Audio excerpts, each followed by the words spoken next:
On va être honnête, faire grandir son audience sur X, ce qu'on appelait Twitter avant, c'est souvent un vrai combat. On publie, on croise les doigts, et bien souvent, les résultats ne sont pas au rendez-vous. Mais, et si on pouvait changer la donne? S'il existait un outil capable de transformer ce véritable casse-tête en une stratégie claire et super efficace. C'est pile poil la promesse de TweetHunter, et c'est exactement ce qu'on va décortiquer ensemble aujourd'hui. Allez, voilà le programme. On va commencer par cerner le problème, pourquoi c'est si galère de percer sur X. Ensuite, on va voir comment TweetHunter se positionne comme la solution, notamment pour la création de contenu. On parlera aussi d'automatisation pour gagner un temps fou. Et enfin, on verra concrètement ce que ça peut nous apporter. C'est parti. Pour beaucoup de monde, X, c'est un peu ça, une vraie corvée. On a l'impression de ramer, de pousser un rocher, pour des résultats qui, franchement, n'arrivent jamais. L'objectif, c'est de basculer de cette situation à un jeu de stratégie où, cette fois, on a toutes les cartes en main pour gagner. Bon, rentrons dans le vif du sujet. Pourquoi c'est si compliqué de percer sur X? C'est la question que se posent des milliers de créateurs et d'entrepreneurs, non? Qu'est-ce qui fait que, même en y mettant toute son énergie, on a cette désagréable impression de parler à un mur, de crier dans le vide? En fait, le problème est multiple et on a tous connu ça. D'abord, il y a la panne d'inspiration. Quoi publier aujourd'hui? Puis, il y a cette pression de devoir sortir du contenu de qualité, et ce, de manière hyper constante. Après, il faut réussir à générer de l'engagement. Et même quand on y arrive un peu, on ne sait pas vraiment pourquoi ça a marché. Le résultat, on se retrouve complètement aspiré dans un gouffre de temps où tous nos efforts ne donnent pas grand-chose de concret. Et c'est justement là que TweetHunter entre en jeu. Attention, il faut bien comprendre, ce n'est pas juste un outil de plus dans la boîte à outils. Non. C'est un véritable copilote qui carbure à l'IA et qui a été conçu pour nous aider à naviguer dans toute la complexité de X. La promesse, elle est toute simple. C'est d'en finir avec ce jonglage permanent entre 5 ou 6 applications différentes. Vous savez, une pour les idées, une pour écrire, une pour programmer. L'idée ici, c'est de tout centraliser, de tout rassembler pour que la voie devienne limpide. Bref, on passe du chaos à la simplicité. Alors concrètement, TweetHunter, qu'est-ce que c'est? Oubliez tout de suite l'image du simple planificateur de poste. C'est bien plus que ça. C'est une plateforme tout en un qui s'attaque aux problèmes sur absolument tous les fronts. L'inspiration, la création de contenu, l'automatisation et même l'analyse. Et le cœur du réacteur, le moteur de tout ça, c'est une intelligence artificielle qui a été entraînée spécifiquement pour comprendre les règles du jeu de X. Et du coup, à qui ça s'adresse? En fait, à tous ceux qui veulent de vrais résultats sur X. Que l'on soit créateur de contenu, marketeur en agence, entrepreneur du web ou une start-up qui veut trouver ses premiers clients. Bref, si on est sérieux dans sa démarche pour monétiser son audience sur X, l'outil est pensé pour nous donner toutes les armes nécessaires pour y arriver. Allez, on attaque le premier gros morceau, la création de contenu. Le fameux syndrome de la page blanche, la peur de ne pas savoir quoi écrire, c'est fini. On va voir comment l'outil fait en sorte qu'on ne soit littéralement plus jamais à court d'idées. Et le premier secret pour ça, c'est cette base de données. Tenez-vous bien, on parle de plus de 2 millions de tweets qui ont complètement cartonné. Ils ont été triés, analysés. Ce n'est plus juste une source d'inspiration là. C'est une véritable encyclopédie de ce qui marche sur X, accessible en un clic. Du coup, le processus devient super simple, en 3 étapes. 1. On s'inspire en allant piocher dans tout ce qui a déjà marché.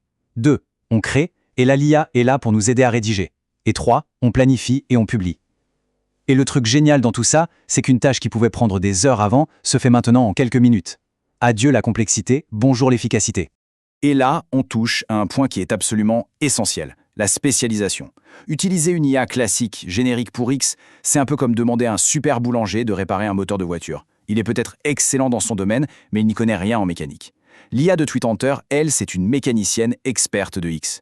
Elle ne se contente pas de générer du texte, elle l'optimise pour l'engagement. Et ça, croyez-moi, ça change absolument tout. Bon, avoir du bon contenu, c'est la base, on est d'accord.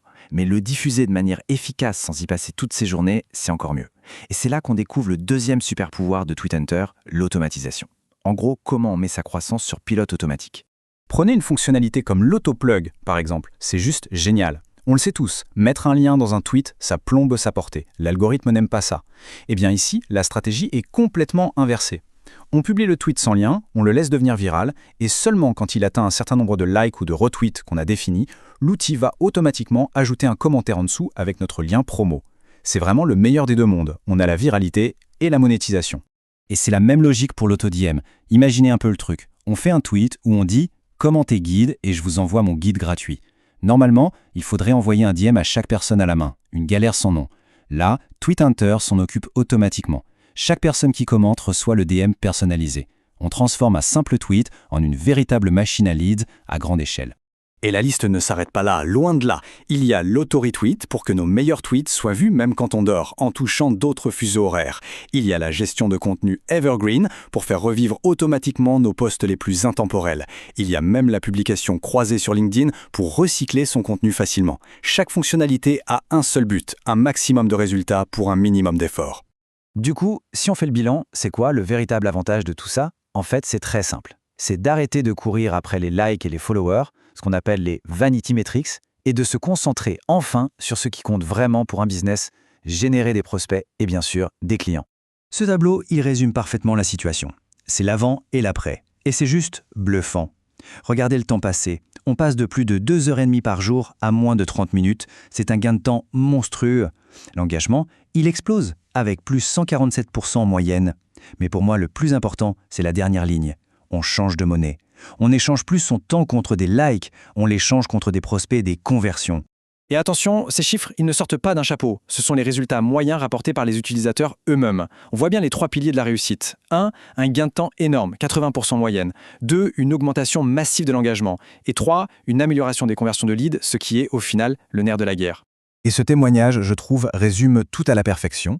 Twitter Hunter transforme Twitter d'un gouffre de temps en une machine à opportunités. Voilà. L'idée, ce n'est pas forcément de travailler moins, c'est de rendre chaque minute qu'on passe sur la plateforme beaucoup plus intelligente et surtout plus rentable.